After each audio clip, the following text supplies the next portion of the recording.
وصحبه أجمعين ومن تبعهم بإحسان إلى يوم الدين. حضرات محترم، سامعین کرام، بزرگوں، قابل احترام دینی بھائیوں، سورہ بقرہ کی 275 نمبر کی آیت کی تلاوت کی گئی ہے. سورہ بقرہ کی یہ آیت کریمہ جس کی ابھی تلاوت کی گئی ہے، ہماری زندگی کے ایک اہم ترین سماجی اور معاشی معاملے کو بیان کیا گیا ہے. وہ معاملہ کیا ہے جسے ہم اور آپ جانتے ہیں اور جانتے ہی نہیں بلکہ اس کی تلخیوں کو جھیلتے ہیں، اس کی پریشانیوں کو ہم یا ہمارا کوئی بھائی برداشت کرتا ہے. کسی کا کاروبار تباہ ہو رہا ہے، کسی کا بزنس چوپٹ ہو رہا ہے. وہ معاملہ کیا ہے جو ہمارے سماجی اور معاشی زندگی کے لیے نافور بن چکا ہے؟ وہ معاملہ سود کا معاملہ ہے. سود کے بارے میں ہم جانتے ہیں کہ سود لینا اور دینا دونوں حرام ہے، لیکن اس سود کی حرمت کتنی زیادہ ہے، اس کی سنگینی کتنی زیادہ ہے. سود لینے والے کے لیے اللہ رب العالمین کی طرف سے کتنی سنگین وعید ہے، اس کا ہمیں اندازہ نہیں. سب سے پہلے آپ اس آیت کریمہ کے ترجمے کو ملاحظہ فرمائیے. اللہ تعالی نے ارشاد فرمایا: الذین یأکلون الربا لا يقومون الا كما يقوم الذي يتخبطه الشیطان من المس. سود کھانے والے قیامت میں آسیب زدہ شخص کی طرح کھڑے ہوں گے. ایسا اس لیے ہوگا کہ انہوں نے کہا تھا یقیناً تجارت بھی سود ہی کی طرح ہے.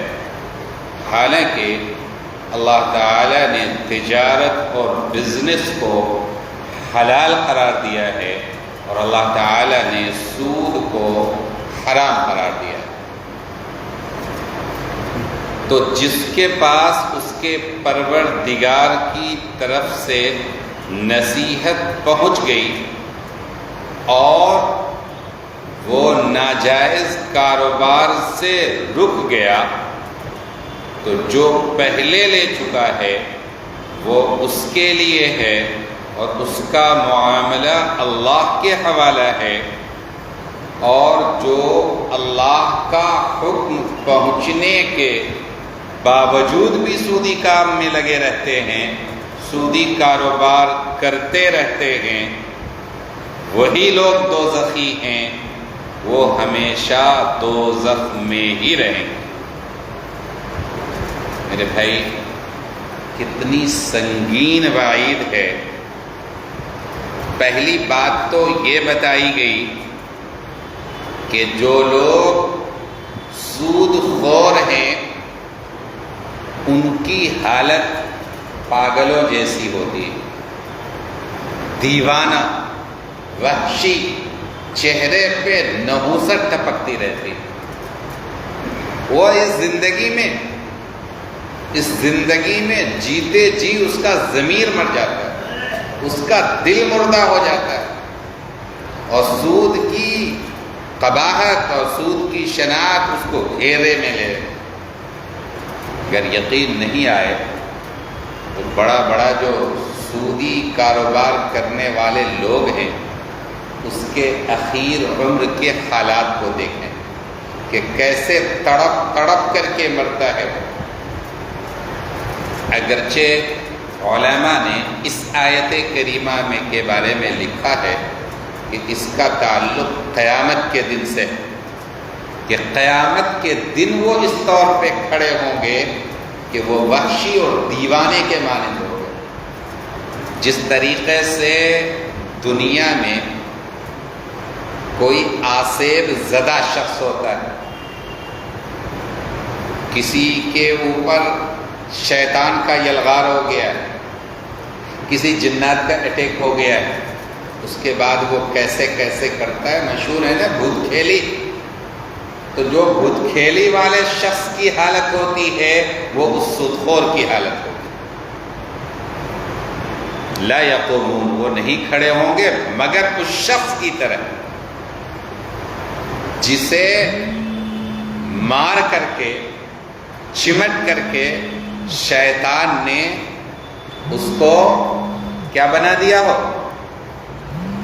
اس کو پاگل بنا دیا، خبتی بنا دیا ہو، دیوانہ بنا دیا ہو۔ یہ حالت ہوتی ہے، تو دنیا میں بھی یہ حالت ہوتی ہے اور اسی میں تو آخرت میں یہ حالت ہو کر رہے گی۔ پہلی بات، ان کا جرم کیا ہے؟ ان کا جرم یہ ہے کہ دو طرح کے معاملات دنیا میں ہوتے ہیں۔ پہلا معاملہ یہ ہے کہ انسان کماتا ہے، جمع کرتا ہے، بال بچوں کو کھلاتا ہے، جو کچھ بچ گیا وہ اللہ کے راستے میں خرچ کر دیتا ہے، غریب غربا کو دے دیتا ہے اور ضرورت مندوں کو دے دیتا ہے اور قومی اور ملی ضرورت میں خرچ کر دیتا ہے۔ اس طرح ہنسی خوشی اس کی زندگی گزر جاتی ہے۔ اللہ تعالیٰ اس کے خرچ کے بدلے میں آخرت میں عظیم اجر عطا فرمائیں گے۔ دوسرا وہ آدمی ہے جس نے بزنس کیا، کمایا، 100 روپے کی آمدنی ہوئی، 100 میں سے 50 روپیہ بال بچوں پہ خرچ کیا، 50 بچا لیا، بچاتے بچاتے 5,000 5 لاکھ ہو گیا۔ اس کے بعد کیا کر رہا ہے؟ اس 5 لاکھ روپے کو وہ سود پہ لگاتا ہے، 3 روپے سینکڑا، 5 روپے سینکڑا، 7 روپے سینکڑا، اور میاں جی تو بیٹھے ہوئے ہیں سود لینے کے لیے۔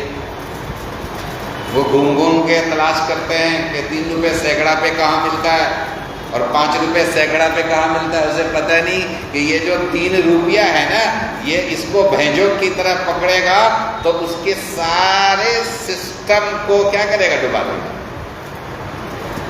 لینے وقت بہت اچھا لگتا ہے، لیکن جب سود دیتے دیتے دیتے دیتے اس کا پورا کاروبار چوپٹ ہو جاتا ہے، سود خوروں کا یلغار ہوتا ہے، تب بات اس کو سمجھ میں آتی ہے۔ تب تک بہت دیر ہو چکا ہوتا ہے، وہ تباہ ہو چکا ہوتا ہے۔ آج بہت ساری دکانیں آپ کو نظر آ رہی کہ یہ بھری ہوئی ہیں، اس میں سودی پیسہ لگا ہوا ہے۔ اکثر لوگوں کا یہی حال ہے، اللہ ماشاء اللہ، جس کی اللہ حفاظت فرمائے۔ اس کو سمجھیے اور خود بھی بچیے اور اپنی اولاد کو، اپنے بھائیوں کو، اپنے رشتہ داروں کو عہد دلائیے، حلف دلائیے کہ سودی کاروبار نہیں کریں گے۔ بھوکے رہ لیں گے، جھونپڑی میں سو لیں گے، لیکن سودی کاروبار نہیں کریں گے۔ کسی مہاجن کا پیسہ نہیں لیں گے، اس لیے کہ وہ مہاجن کا پیسہ آپ نے لیا نہیں کہ آپ کے کاروبار میں بے برکتی شروع ہو جائے گی، وہ اخیر میں آپ کے کاروبار کو تباہ و ہلاک کر کے رکھ دے گا۔ تو اللہ تعالیٰ نے ایک معاملے کو درست قرار دیا کہ آپ نے مثال کے طور پہ جوتا آپ خرید کر کے لائے 100 روپے کا، آپ نے کسٹمر کے ہاتھ 125 روپے کا بھیجا، یہ 25 روپیہ آپ کے لیے حلال ہے۔ کیوں؟ اس لیے کہ یہ حلال مال کی محنت کی کمائی ہے۔ اور وہ جو آپ نے 100 روپیہ دے کر کے 100 روپیہ اور اس پہ مہینے پہ جو آپ نے اضافہ لیا، اس کو سود کہتے ہیں، یہ حرام ہے۔ تو ایک صاحب ایمان انسان تو سمجھتا ہے دونوں معاملے میں کیا فرق ہے۔ ایک طرف محنت کی کمائی ہے، مشقت کی کمائی ہے، اور ایک طرف حرام کی کمائی ہے کہ بیٹھے بیٹھے آپ کا کچھ نہیں لگا، آپ کا مول رقم جوں کا توں ہے رکھا ہوا اور وہ اس شخص سے آپ پیسہ لے رہے ہیں۔ تو پیسے کے بدلے میں جس میں کوئی محنت نہیں ہے، شریعت کا یہ اصول یاد رکھیے کہ ہر وہ کام جس میں کوئی محنت نہیں ہے، کوئی صرفہ نہیں ہے، کوئی خرچہ نہیں ہے اور یوں ہی آمدنی ہو جاتی ہے، تو اس میں غور کرنا چاہیے کہ حرام کی آمیزش تو نہیں ہے، حرام ملا ہوا تو نہیں ہے۔ تو ان لوگوں نے کہا کہ بیع، یہ بزنس، بیوپار سود کی طرح ہے۔ اللہ تعالیٰ نے فرمایا کہ دونوں میں زمین آسمان کا فرق ہے۔ اللہ تعالیٰ نے بزنس اور بیوپار کو حلال کیا ہے اور سود کو حرام کیا ہے۔ میرے بھائی، اس معاملے میں اس قدر شمولیت ہے لوگوں کی کہ علامہ ابوالحفیظ وہ سمجھتے ہی نہیں کہ یہ کوئی حرام کام ہو رہا۔ بینک کا انٹرسٹ ہے اور اس کا انٹرسٹ ہے اور اس کا انٹرسٹ ہے، بینک وغیرہ سے جو انٹرسٹ حاصل ہوتا ہے انسان اس کو الگ بھی نہیں کرتا کہ یہ حرام آمدنی ہے۔ تو ایک قانونی ضرورت ہے کہ بینک کا کھاتہ کھلوایا، اور بینک والے ترغیب دیتے ہیں کہ سیونگ کھاتہ کھلوائیے اور آپ انٹرسٹ لیجئے، اور وہ آپ کے پیسے کو دے کر کے لاکھوں لاکھ اور کروڑوں اور اربوں انٹرسٹ حاصل کرتا ہے، اس کا آپ کو کچھ اتا پتہ نہیں ہے، اور آپ شریک بنتے ہیں اس سودی کاروبار میں۔ اسلام نے شرکت اور مزاربت کی بنیاد پہ معاملات کو درست قرار دیا ہے، بزنس کو درست قرار دیا ہے، لیکن سود اور انٹرسٹ اور بیاج اس کو اللہ تعالیٰ نے حرام قرار دیا ہے۔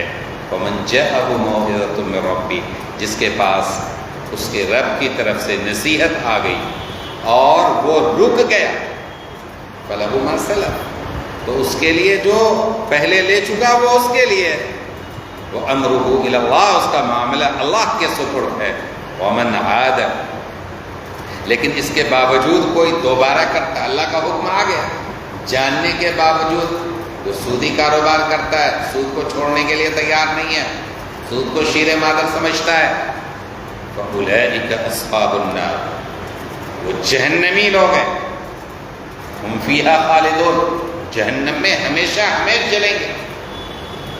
تو سود لینا، اس کو تو لوگ تھوڑا سا سمجھتے ہیں کہ یہ کچھ گڑبڑ ہو رہا، لیکن سود پہ پیسہ اٹھانے کو لوگ درست سمجھتے ہیں، صرف اپنے کاروبار کو بڑھانے کے لیے، معمولی ضرورت ہوئی اور سود پہ اٹھا لیا۔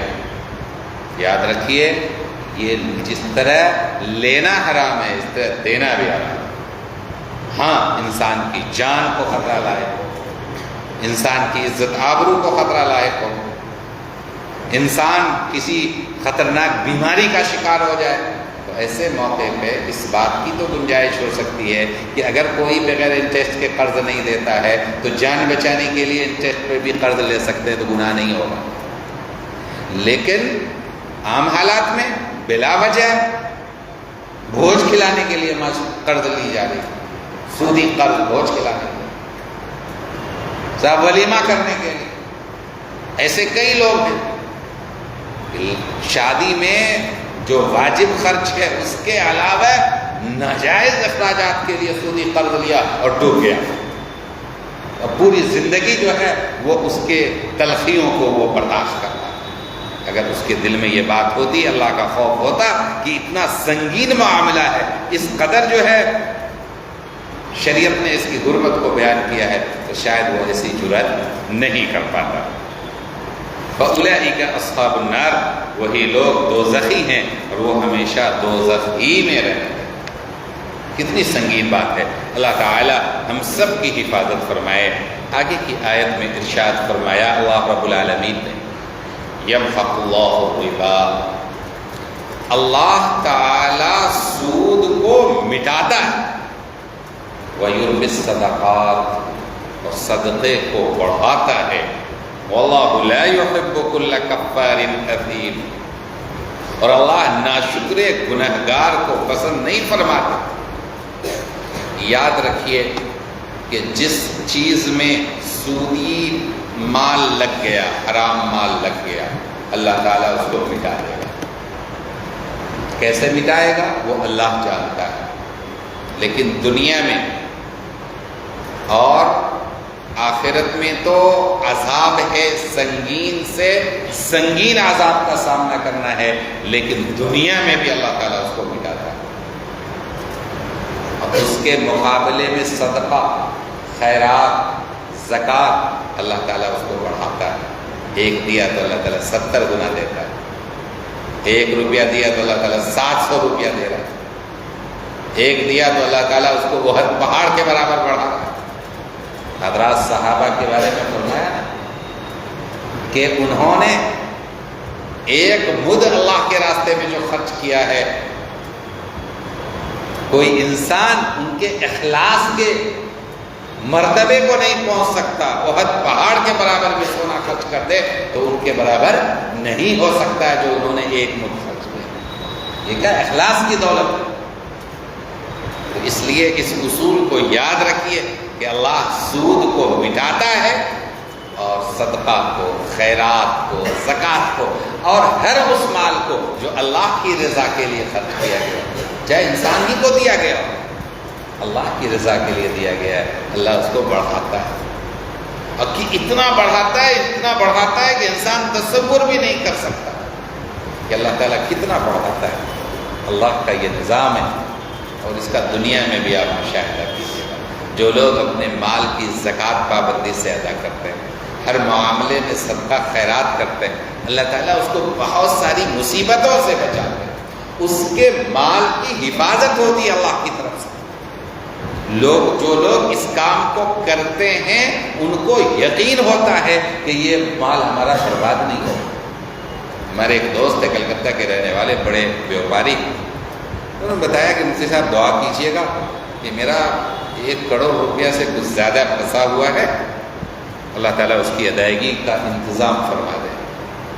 ہم نے کہا بھائی اتنا پیسہ لگا دیا تو بڑے حالات ہوں گے. کہا ہے تو، لیکن اللہ کی ذات سے یقین ہے کہ وہ 1 پیسہ ضرور واپس آئے. میں نے پوچھا کہ میرے بھائی آپ کو یہ یقین کیوں ہے؟ کہا اس لیے کہ میں نے اس پورے رقم کی زکوٰۃ ادا کر رکھی ہے، اور جس رقم کی زکوٰۃ میں ادا کرتا ہوں اللہ تعالیٰ اس کی حفاظت کرتا ہے. تو یربی الصدقات، اللہ تعالیٰ صدقے کو بڑھاتا ہے، سود کو مٹاتا ہے. تو جب سود کو مٹائے گا اللہ تعالیٰ تو سودی معاملہ کرنے والے کو بھی مٹاتا ہے. یاد رکھیے وہ کبھی نہیں پنپ سکتا. ہمارے بیوپاری بھائیوں کو خاص طور پہ سمجھنا چاہیے. کتنے بیوپار لٹ چکے. کیا ہے بھائی تو مہاجن کا قرض ہے، مہاجن کا قرض. مہاجن کا قرض کیوں ہوتا ہے صاحب؟ آپ اتنا ہی قدم بڑھائیے، دامن پھیلائیے جتنی صلاحیت ہو. صلاحیت سے زیادہ جو ہے آپ قدم بڑھائیے گا، آپ ڈھانچے میں گریے گا، آپ گڑھے میں گریے گا. ان الذین آمنوا وعملوا الصالحات، یقیناً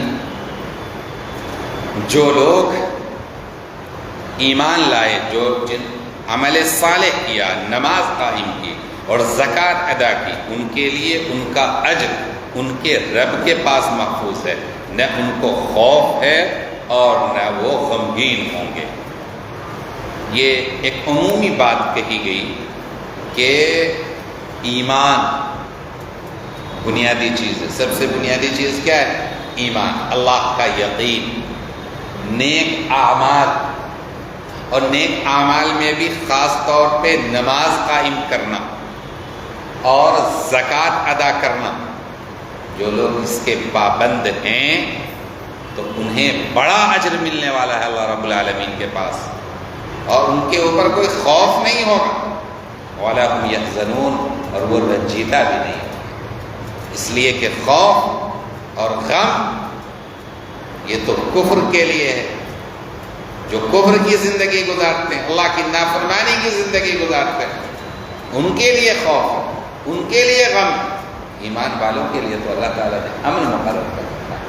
اللہ تعالیٰ دلوں کی سلامتی عطا فرماتے ہیں، دلوں کا سکون عطا فرمائیں گے.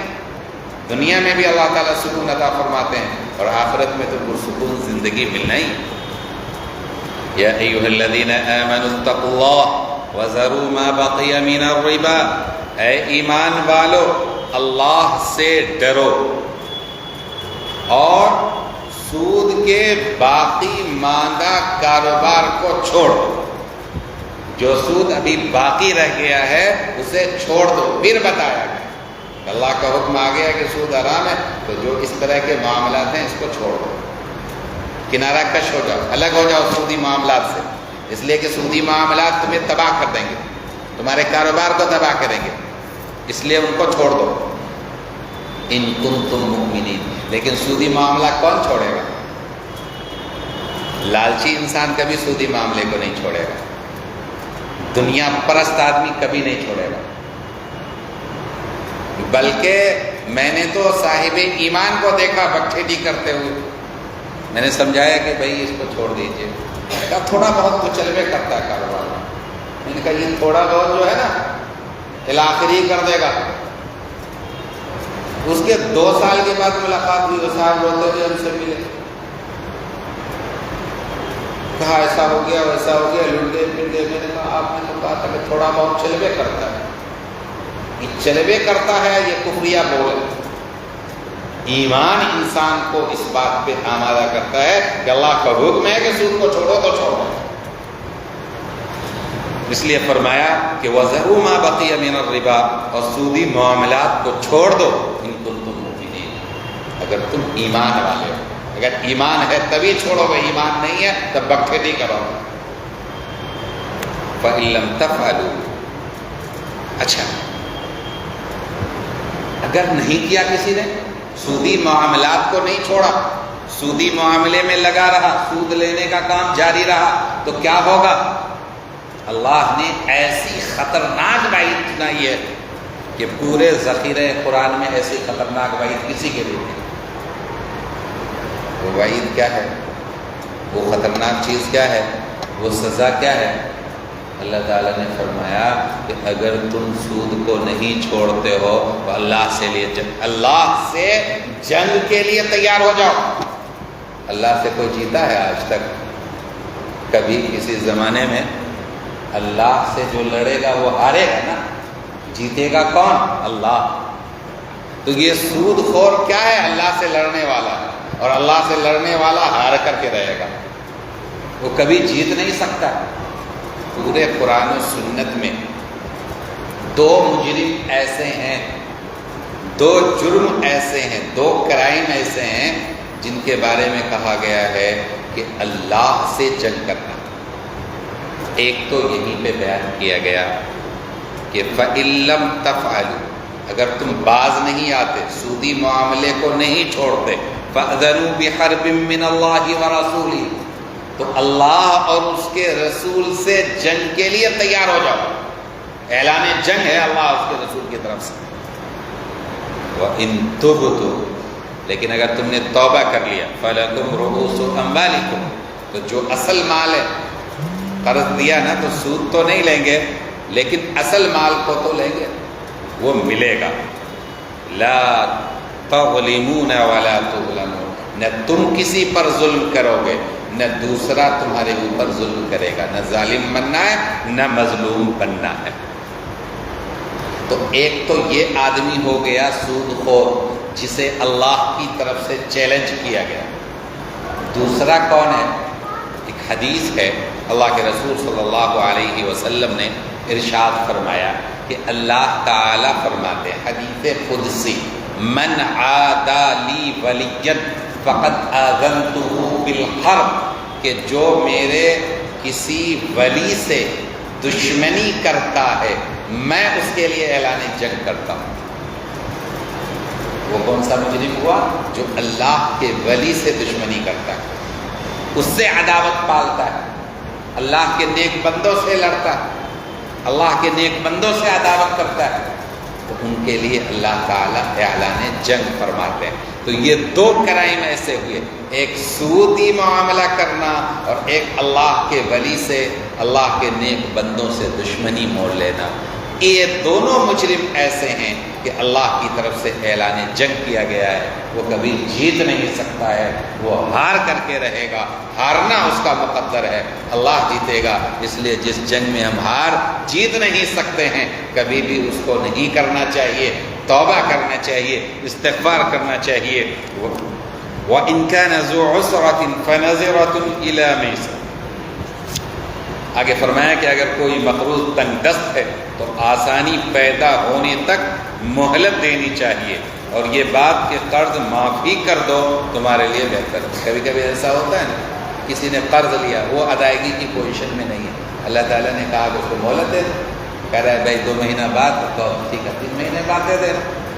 اور اگر لگ رہا ہے کہ بالکل دینی استھتی ہے، بہت خراب حالت ہے، تو کہا معاف کر دو کہ بھائی ٹھیک ہے جب موقع ملے تو دے دینا، نہیں تو پھر اللہ کے یہاں ہم کو مل جائے گا۔ یہ معاملہ ہونا چاہیے صاحب ایمان کا۔ اگر تم سمجھ رکھتے ہو تو پھر یہ معاملہ کرنا چاہیے، ان تصدقوا خیر لکم، معافی کر دو تو یہ تمہارے لیے زیادہ بہتر ہے اگر تم سمجھ رکھتے ہو۔ اور اس دن سے ڈرتے رہو جس دن تم اللہ کی طرف لوٹائے جاؤ گے، پھر ہر شخص کو اس کے عمل کا پورا بدلہ دیا جائے گا اور اس پہ ظلم نہیں ہوگا۔ میرے بھائی، ان تمام چیزوں کی بنیاد اللہ پہ یقین اور آخرت پہ یقین ہے۔ آخرت پہ یقین ہے تبھی ہم کسی کو مہلت دیں گے، تبھی ہم کسی کو معاف کر دیں گے کہ اللہ تعالیٰ بڑھا کے دے گا۔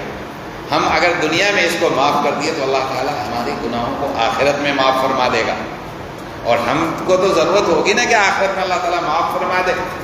اور اگر ایسا نہیں ہے تو پھر انسان کے لیے تو بڑے مسائل ہیں، مشکلات ہیں، دنیا پرستی، طمع، حرص۔ اللہ رب العالمین کے یہاں سے اس کو جو یقین کی قوت ہے وہ ختم ہو جاتی ہے۔ میرے بھائی، ایک اہم چیز سود کے بارے میں جو باتیں آپ کے سامنے آئیں قرآن کریم سے، اس کے علاوہ اللہ کے رسول صلی اللہ علیہ وسلم کی درجنوں احادیث ہیں جس میں سود کی برائی کو بیان کیا گیا، سود کی مذمت کی گئی ہے، سود کے تباہ کن پہلو کو نمایاں کیا گیا ہے۔ صرف چند احادیث ہیں جو میں آپ کو بتاتا ہوں، صرف 10 احادیث ہیں، مختصر میں اس کو مکمل طور پہ بتاتا ہوں، توجہ سے سنیے۔ رسول کریم صلی اللہ علیہ وسلم نے فرمایا کہ 7 ہلاک کرنے والی چیزوں سے بچو۔ صحابہ نے دریافت کیا، یا رسول اللہ وہ 7 ہلاک کرنے والی چیزیں کیا ہیں؟ حضرت صلی اللہ علیہ وسلم نے ارشاد فرمایا، ایک اللہ کے ساتھ عبادت میں یا اس کی مخصوص صفات میں کسی غیر اللہ کو شریک کرنا، دوسرے جادو کرنا، تیسرے کسی شخص کو ناحق قتل کرنا، چوتھے سود کھانا۔ دیکھیے، یہ ہلاک کرنے والی بیماری ہے، ہلاک کرنے والی برائی ہے۔ 5ویں یتیم کا مال کھانا، 6 جہاد کے وقت میدان سے بھاگنا، 7ویں کسی پاک دامن عورت پہ تہمت باندھنا۔ یہ حدیث بخاری اور مسلم میں موجود ہے۔ حدیث نمبر 2، رسول اللہ صلی اللہ علیہ وسلم نے فرمایا کہ میں نے آج رات 2 شخصوں کو دیکھا جو میرے پاس آئے اور مجھے بیت المقدس تک لے گئے، پھر ہم آگے چلے تو ایک خون کی نہر دیکھی جس کے اندر ایک آدمی کھڑا ہے اور دوسرا آدمی اس کے کنارے پہ کھڑا ہے۔ جب یہ نہر والا آدمی اس سے باہر آنا چاہتا ہے تو کنارہ والا آدمی اس کے منہ پہ پتھر مارتا ہے، جس کی چوٹ سے بھاگ کر پھر وہ وہیں چلا جاتا ہے جہاں کھڑا تھا۔ پھر وہ نکلنے کا ارادہ کرتا ہے تو پھر یہ کنارے والا آدمی اسی طرح اس کو مارتا ہے۔ حضرت صلی اللہ علیہ وسلم فرماتے ہیں کہ میں نے اپنے ان دونوں ساتھیوں یعنی فرشتوں سے پوچھا کہ یہ کیا ماجرا ہے جو میں دیکھ رہا ہوں؟ انہوں نے بتلایا کہ خون کی نہر میں قید کیا ہوا آدمی سود خور ہے، سود کھانے والے آدمی کو خون کی نہر میں قید کیا گیا ہے جو اپنے عمل کی سزا پا رہا ہے۔ یہ حدیث بھی صحیح بخاری میں موجود ہے۔ رسول اللہ صلی اللہ علیہ وسلم نے سود لینے والے پر بھی لعنت فرمائی ہے اور سود دینے والے پر بھی لعنت فرمائی ہے۔ کس کس پہ لعنت ہے؟ لینے والے پر بھی اور دینے والے پر بھی۔ اور بعض روایات میں سودی معاملے پہ گواہی دینے والے اور اس کا وثیقہ لکھنے والے پر بھی لعنت آئی ہے۔ صحیح مسلم کی ایک روایت میں فرمایا کہ یہ سب گناہ میں برابر ہیں، اور بعض روایات میں گواہ کاتب پر بھی لعنت اس صورت میں ہے جب اس کو معلوم ہو کہ یہ سودی معاملہ ہے۔ رسول اللہ صلی اللہ علیہ وسلم کا ارشاد ہے کہ 4 آدمی ایسے ہیں کہ ان کے بارے میں اللہ تعالیٰ نے اپنے اوپر لازم کر لیا ہے کہ ان کو جنت میں نہ داخل کرے اور جنت کی نعمتیں نہ چکھنے دے۔ وہ 4 یہ ہیں، نمبر 1 شراب پینے والا، نمبر 2 سود کھانے والا، یتیم کا ناحق مال کھانے والا، اور اپنے والدین کی نافرمانی کرنے والا۔ نبی کریم صلی اللہ علیہ وسلم نے فرمایا کہ آدمی جو سود کا 1 درہم کھاتا ہے وہ 36 مرتبہ زناکاری اور بدکاری کرنے سے زیادہ ثواب ہے۔ سود کا ایک درہم یہ 36 مرتبہ زنا کرنے اور بدکاری کرنے سے زیادہ سخت ہے۔ اور بعض روایات میں آیا کہ جو شخص جو گوشت مال حرام سے بنا ہو اس کے لیے آگ ہی زیادہ مستحق ہے۔ اس کے ساتھ بعض روایات میں ہے کہ کسی مسلمان کی آبرو ریزی سود سے بھی زیادہ سخت ہے، کسی کی آبرو ریزی کرنا۔ ایک حدیث میں رسول اللہ صلی اللہ علیہ وسلم نے اس بات سے منع فرمایا کہ پھل کے قابل استعمال ہونے سے پہلے فروخت کیا جائے، اور فرمایا کہ جب کسی بستی میں بدکاری اور سود کا کاروبار پھیل جائے تو اللہ تعالیٰ اس کے اوپر عذاب نازل کرتے، اس بستی نے اللہ کے عذاب کو دعوت دے دی۔ رسول کریم صلی اللہ علیہ وسلم نے ارشاد فرمایا کہ جب کسی قوم میں لین دین سود کا رواج ہو جائے تو اللہ تعالیٰ ان پہ ضروریات کی گرانی مسلط کر دیتا ہے، اور جب کسی قوم میں رشوت عام ہو جائے تو دشمنوں کا روب و غلبہ ان پر ہو جاتا ہے۔ رسول اللہ صلی اللہ علیہ وسلم نے فرمایا کہ شب معراج میں جب ہم 7ویں آسمان پہ پہنچے تو میں نے اپنے رعد و برق کو، اپنے اوپر رعد و برق کو دیکھا۔ اس کے بعد ہم ایک ایسی قوم پر گزرے جن کے پیٹ رہائشی مکانات کی طرف کھلے اور پھیلے ہوئے تھے، جن میں سانپ بھرے ہوئے جو باہر سے نظر آ رہے ہیں۔ میں نے حضرت جبرائیل امین سے پوچھا کہ یہ کون لوگ؟ انہوں نے فرمایا کہ یہ سود خور لوگ۔ رسول اللہ صلی اللہ علیہ وسلم نے عوف ابن مالک سے فرمایا کہ ان گناہوں سے بچو جو معاف نہیں کیے جاتے، ان میں سے ایک مال غنیمت کی چوری اور دوسرے سود کھانا۔ رسول اللہ صلی اللہ علیہ وسلم نے فرمایا کہ جس شخص کو تم نے قرض دیا ہو اس کا ہدیہ بھی قبول نہ کرو، ایسا نہ ہو اس نے یہ ہدیہ قرض کے عوض میں دیا ہو جو سود ہے، اس لیے اس کے ہدیہ قبول کرنے سے بھی احتیاط کرنی چاہیے۔ دعا فرمائیں کہ اللہ رب العالمین سودی معاملات سے، سودی کاروبار سے ہماری اور پوری امت مسلمہ کی حفاظت فرمائے۔ وآخر دعوانا الحمد للہ رب العالمین۔ اللہم ربنا ظلمنا انفسنا وإن لم تغفر لنا وترحمنا لنكونن من الخاسرين۔ یا حی یا قیوم برحمتک نستغیث لا الہ الا انت سبحانک انی کنت من الظالمین۔ استغفرک ربی واتوب الیک، استغفرک ربی واتوب الیک، استغفرک ربی واتوب الیک۔ سبحان اللہ برحمتك يا أرحم الراحمين۔